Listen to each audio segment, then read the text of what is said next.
Welcome back, my retards, to the Magic Kool-Aid. And you're probably wondering who's next. Is it going to be a conspiratard or a wingnut? What's it going to be? Well, it's going to be a wingnut, everyone. This guy's name is Nick Carroll, and he's got a really cool shirt. Now, he's what I would like to refer to as an armchair propagandist, because he doesn't actually know what he's talking about, but he's memorized the script so well that it doesn't matter. He knows all the talking points, he passionately believes them, you know, a useful idiot. Let's take a look at his channel. Response to that guy, movie reviews. I always love when a guy puts fucking movie review in the middle of his political channel. Like, who gives a crap? 500 subs and channel update, 45 views 2 weeks ago. Those subscribers must have been tricked into subscribing because they're not watching your videos. Liberalism versus conservatism, that's the one we're going to watch. Pro-life thought experiment, more movie reviews, radical Islam. Never Trump. Okay, well, at least you don't like Donald Trump. But you do seem to like Ted Cruz, which is retarded. Ted Cruz is awful. He's worse than Donald Trump. But let's just watch your video, see how well you've memorized all the talking points. Liberalism and conservatism are two principal ideologies that are wide and varied in scope. Okay. My first question is, who cares?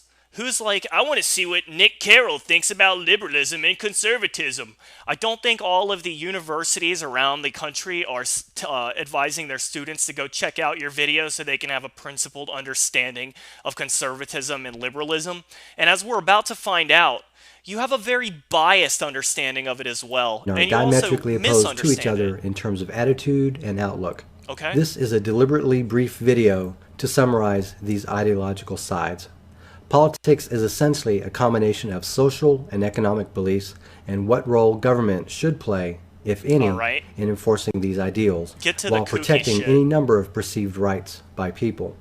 In the so-called Western world... Is this your room? Like, what the fuck is going on in the background? Is that Tweety Bird? And is this like a toy whale? What the hell's going on in here? Are you an overgrown man, baby? Do you live in your parents' house?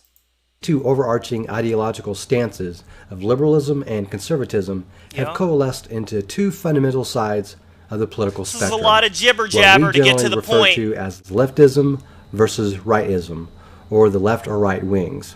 And that's contrasted by a number of factors which I'll discuss in this video. Keep in mind the terms liberal and conservative are used in a political context. It's written like a presentation, but the presentation is being broadcast from the room you live in, where you have posters on the wall that a 12-year-old would be embarrassed to have on the wall.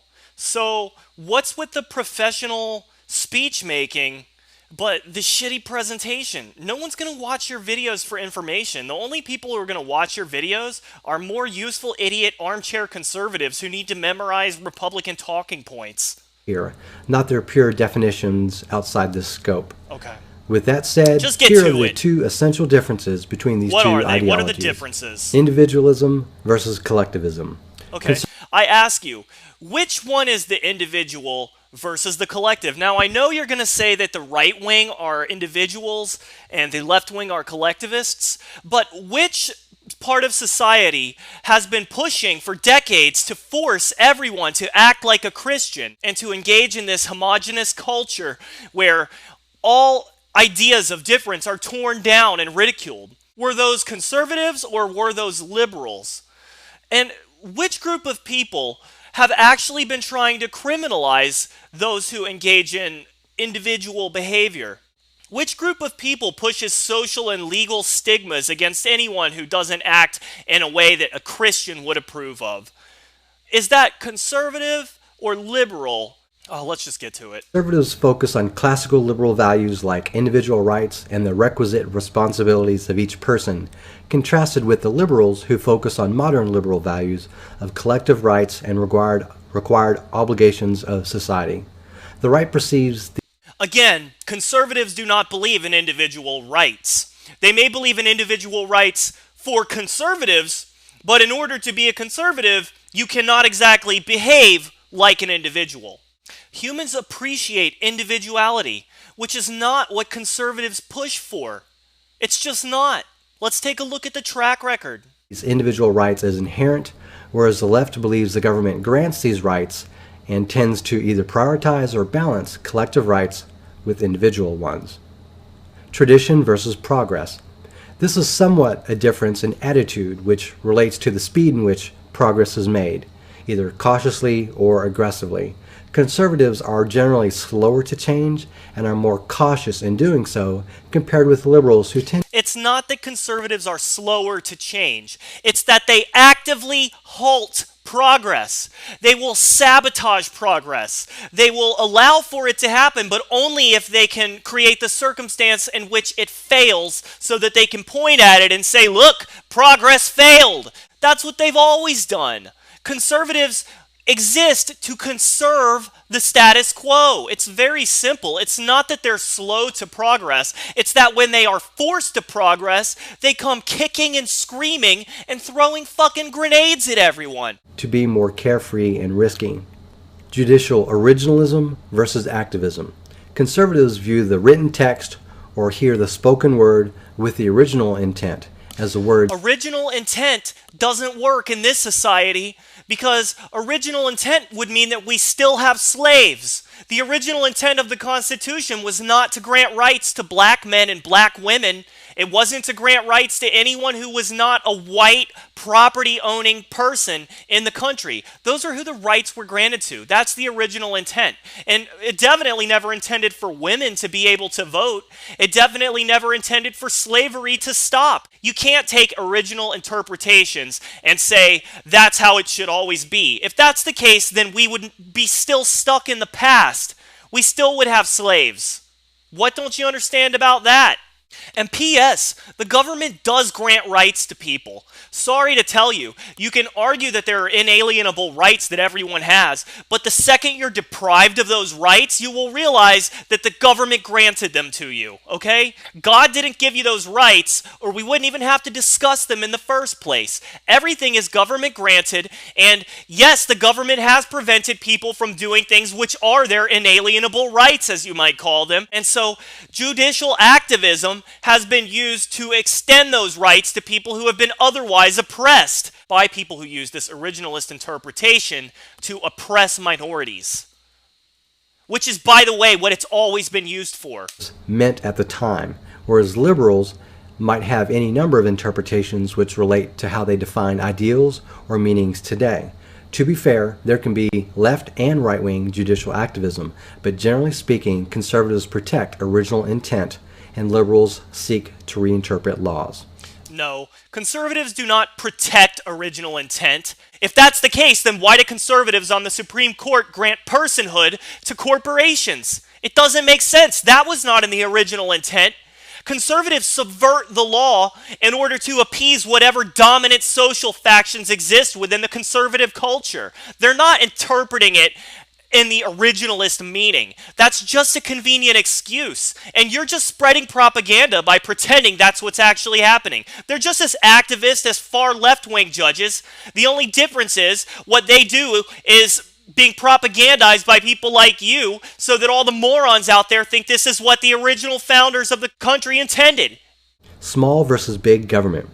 Conservatives argue. Another immediate fallacy. The government has grown under George Bush more than it did under Obama. The debt was higher under Bush than Obama, at least exponentially. Ronald Reagan dramatically increased the size of the government, and he's a conservative hero. Conservatives often increase the power and size of the government in greater increments than any Democrats do. A lot of Democrats rein the fucking shit in because they don't want to get spit on by conservatives and blamed for the crap that conservative leaders have done. They'll pull the rug out from under you, then when you fall on your ass, they'll blame it on Democrats. That's how it always works. Government is the problem, and the role it should play should be limited, and they're concerned with how much power and authority it can or should. If that's the case, then why do conservatives try to prevent abortions from happening? Why do conservatives stick their nose into gay people's marriages? If conservatives are all about individuals, small governments, minding their own business, then why the hell is it that the top movements being used by conservatives have everything to do with the rights of other people? Why? You're just wrong. You're lying. You're either lying or you are so brainwashed that you don't realize what you're saying is not even true. Should exert on the people. The larger it is, the more powerful it becomes, and the more it does. Liberals look at government as a solution to a host of problems and prefer it to have the power and authority it needs to provide services for the people. Let me explain to you. You either have the government in charge or you have all the people with all the money in charge. The government exists in order to put a filter between those people who otherwise would spend that money to do whatever the hell they wanted. Okay? The government prevents rich people from simply buying and selling us. The government is a power check for all of the wealth. That's why the government exists. And it can create and prevent and solve problems. It has multiple functions. It's not just there to screw everyone over. If you want to look at the real parasites, look at the giant banks, look at the pharmaceutical companies, look at all of these people that have been lying to us for decades, subverting our science, subverting our government, and when the government is corrupted, it's because the people with money are paying to corrupt it. That's what happens. Oh, God. I'm not saying Democrats are any better than Republicans, although they are slightly, but at least Democrats acknowledge the fact that the government is the last champion of the people against those with all of the power. Capitalism versus socialism. Conservatives focus on free market economics, which Those rewards have success worked so but well in the punishes past. failure.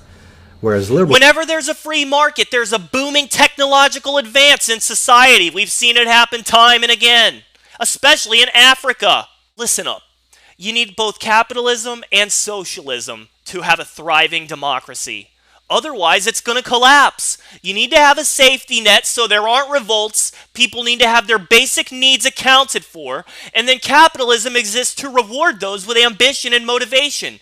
But the basic needs need to be fulfilled. And you can argue that, yes, if we fulfill people's basic needs, most will lose their ambition to better themselves. But would you rather have that, or would you rather have revolts? Would you rather have riots and social unrest and police having to murder people in order to keep the status quo in check? Which would you prefer? Who are for controlled fair economics, which redistribute wealth from the rich and provide safety nets for the poor. Fiscal responsibility versus economic stimulation. Again, conservatives are not fiscally responsible. Cutting taxes by billions of dollars when we're in the deficit, when the very companies that have put us in the deficit by spending government money for their own bullshit projects, is not fiscally responsible. It's actually very irresponsible. And as I mentioned, you will see the debt grows at a faster rate exponentially when conservatives are in power. More talking points, more brainwashing. I'm done with you, but you don't know what you're talking about. And if you do know what you're talking about, then you're a straight up lying propagandist. You don't seem stupid either, so maybe that's what's going on here. I got a little more pissed off at you than I wanted to, so I'm going to let you go, but we're going to move on to our next segment, guys. Some good advice. Stop lying and delete your channel, all right? Okay, guys, I'll see you on the other side of the break.